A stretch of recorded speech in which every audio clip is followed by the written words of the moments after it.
Starting with you, Fergus O'Dowd, let's focus, we'll leave the vision till later on. Let's focus first, I suppose, on money and capital programmes, on the prefabs we saw there in Paul's film.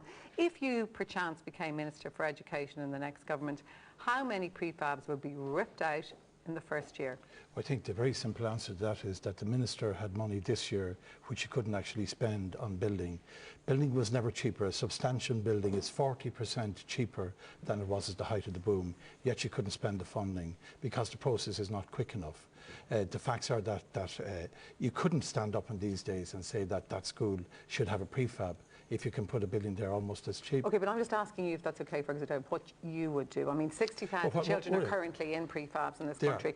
If you were Minister for Education, what would you do? Well, first of all, you have to spend the money that you have on the building. That's not happening. One of the issues, you do that? Yes, we would, of course. And one of the things that has happened is that Monaghan VEC have actually taken over the building of primary schools and secondary schools in their area. So you devolve locally the power to build, and it's working very effectively and very well.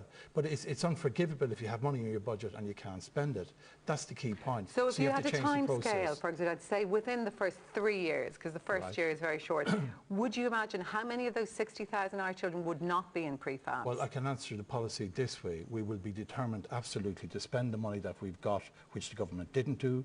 We will change the process, make it simpler, and devolve locally the power to build, which is not happening under this administration. And so tell me again, how many prefabs will be ripped out?